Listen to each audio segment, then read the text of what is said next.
ಮಂಡ್ಯ ಜಿಲ್ಲೆಯ ಸಕ್ಕರೆ ನಾಡಿನಲ್ಲಿ ಮಹಿಳಾ ಮೀಸಲಾತಿ ಮಸೂದೆಯ ಕಿಚ್ಚು ದಿನದಿಂದ ಏರುತ್ತಿದೆ. ಮಹಿಳಾ ಮೀಸಲಾತಿ ವಿಚಾರದಲ್ಲಿ ಕಾಂಗ್ರೆಸ್ ಮತ್ತು ಜೆಡಿಎಸ್ ನಡುವಿನ ರಾಜಕೀಯ ಜಿದ್ದಾಜಿದ್ದಿ ಈಗ ಬೀದಿ ಹೋರಾಟಕ್ಕೆ ಸಾಕ್ಷಿಯಾಗಿದೆ. ನಿನ್ನೆಯಷ್ಟೇ ಕಾಂಗ್ರೆಸ್ ಮಹಿಳಾ ಘಟಕ ಮಸೂದೆಯ ವಿರುದ್ಧ ಪ್ರತಿಭಟನೆ ನಡೆಸಿದ್ದರೆ, ಇಂದು ಅದಕ್ಕೆ ಪ್ರತಿಯಾಗಿ ಜೆಡಿಎಸ್ ಮಹಿಳಾ ಘಟಕವು ಮಸೂದೆಯ ಪರವಾಗಿ ಬೃಹತ್ ಪ್ರತಿಭಟನೆ ನಡೆಸಿ ಅಬ್ಬರಿಸಿದೆ. ಮದ್ದೂರು ತಾಲೂಕು ಜೆಡಿಎಸ್ ಮಹಿಳಾ ಘಟಕದ ಅಧ್ಯಕ್ಷೆ ದಿವ್ಯಾ ರಾಮಚಂದ್ರ ಶೆಟ್ಟಿಯವರ ನೇತೃತ್ವದಲ್ಲಿ ಇಂದು ನೂರಾರು ಮಹಿಳಾ ಕಾರ್ಯಕರ್ತೆಯರು ಬೀದಿಗೆಳೆದರು. ಮಹಿಳಾ ಮೀಸಲಾತಿಗೆ ಸೋಲಾಗುವಂತೆ ಮಾಡಿದ್ದೇ ಕಾಂಗ್ರೆಸ್ ಎಂದು ಆರೋಪಿಸಿದ ಪ್ರತಿಭಟನಾಕಾರರು ಕಾಂಗ್ರೆಸ್ ಪಕ್ಷದ ವಿರುದ್ಧ ತೀವ್ರವಾಗಿ ಧಿಕ್ಕಾರ ಕೂಗಿ ಆಕ್ರೋಶ ವ್ಯಕ್ತಪಡಿಸಿದರು.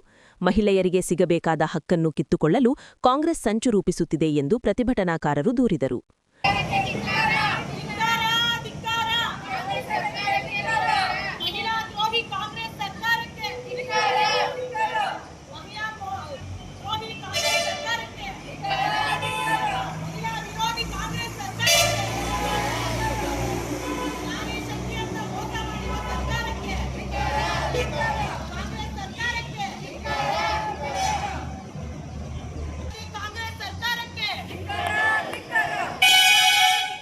ಪಟ್ಟಣದ ಪ್ರಮುಖ ಕೇಂದ್ರವಾದ ಐಬಿ ವೃತ್ತದಿಂದ ಆರಂಭವಾದ ಪ್ರತಿಭಟನಾ ಮೆರವಣಿಗೆಯು ತಾಲೂಕು ಕಚೇರಿಯವರೆಗೆ ಸಾಗಿತು. ಮೆರವಣಿಗೆಯುದ್ದಕ್ಕೂ ಕಾಂಗ್ರೆಸ್ ವಿರೋಧಿ ಘೋಷಣೆಗಳು ಮೊಳಗಿದವು. ನಂತರ ಪ್ರತಿಭಟನಾ ನಿರತ ಮಹಿಳೆಯರು ತಹಶೀಲ್ದಾರ್ ಅವರಿಗೆ ಮನವಿ ಪತ್ರ ಸಲ್ಲಿಸಿ ಮಹಿಳಾ ಮೀಸಲಾತಿಯನ್ನು ಯಾವುದೇ ಅಡೆತಡೆಯಿಲ್ಲದೆ ಜಾರಿಗೆ ತರಬೇಕೆಂದು ಒತ್ತಾಯಿಸಿದರು. ಇವತ್ತು ನಮ್ಮ ಮದ್ದೂರು ಮಹಿಳಾ ತಂಡದಿಂದ, ಜೆಡಿಎಸ್ ಮಹಿಳಾ ತಂಡದಿಂದ ನಾವು ಈ ಪ್ರತಿಭಟನೆ ಹಮ್ಮಿಕೊಂಡಿದ್ದೀವಿ. ಮಹಿಳಾ ಮೀಸಲಾತಿ ವಿರೋಧಿ ಕಾಂಗ್ರೆಸ್ ಸರ್ಕಾರಕ್ಕೆ ಧಿಕ್ಕಾರ ಕೊಡ್ತಾ ಇದ್ದೀವಿ. ಕಾರಣ ಇಷ್ಟೇ, ನಿಮ್ಮೆಲ್ಲರಿಗೂ ಗೊತ್ತಿರೋ ಹಂಗೆ 27 ವರ್ಷದಿಂದ ಸತತವಾಗಿ ಕಾಯ್ತಾ ಇದ್ದೀವಿ ನಾವು ಮಹಿಳೆಯರು. ನಮಗೊಂದು ರಿಸರ್ವೇಶನ್ ಸಿಗುತ್ತೆ, ನಮಗೊಂದು ಮೀಸಲಾತಿ ಸಿಗುತ್ತೆ ಅಂತ. ಇಷ್ಟಿಷ್ಟು ಉದ್ದ ಪತ್ರಿಕಾಗೋಷ್ಠಿ ಮಾಡ್ತಿರಲ್ಲ ಸರ್, ನಾರಿ ಶಕ್ತಿ, ಮಹಿಳೆಯರ ಧ್ವನಿ ಅಂತ. ಎಲ್ಲೋದ್ರಿ ಕಾಂಗ್ರೆಸ್ ಸರ್ಕಾರದ ಮಹಿಳಾ ಮಣಿಗಳೆಲ್ಲ ಎಲ್ಲೋ ಕೂತಿದ್ದೀರಾ ಮೇಡಮ್? ಎಲ್ಲ ಹೋಗಿ ಅಡುಕೊಂಡಿದ್ದೀರಾ ಮೇಡಮ್? ನೀವು ಮಹಿಳೆಯರೇ ತಾನೆ, ನೀವು ಒಂದು ಧ್ವನಿ ಆಗ್ಬೇಕು ತಾನೆ. ಹೇಗೆ ಸುಮ್ಮನಿದ್ರಿ ನೀವು? ಈ ಮಹಿಳಾ ಬಿಲ್ನ ಪಾಸ್ ಮಾಡದೇ ಇದ್ದಾಗ ಹೇಗೆ ಸುಮ್ಮನಿದ್ರಿ ಮೇಡಮ್? ನೀವು ಎಲ್ಲ ಮಹಿಳೆಯರೇ ತಾನೆ.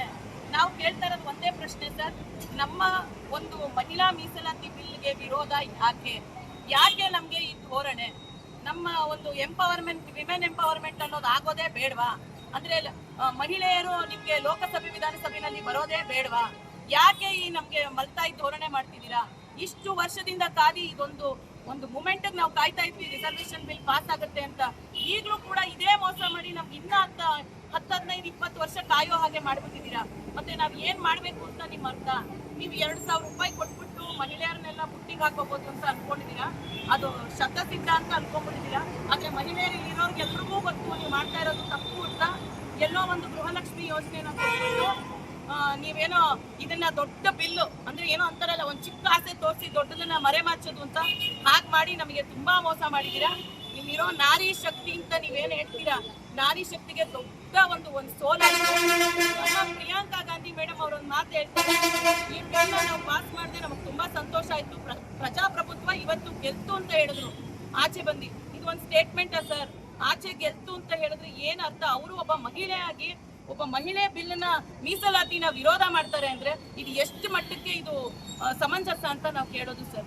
ಇನ್ನೊಂದು 60 ವರ್ಷಗಳ ಕಾಲ ಕಾಂಗ್ರೆಸ್ ಅವರಿಗೆ ಸರ್ಕಾರ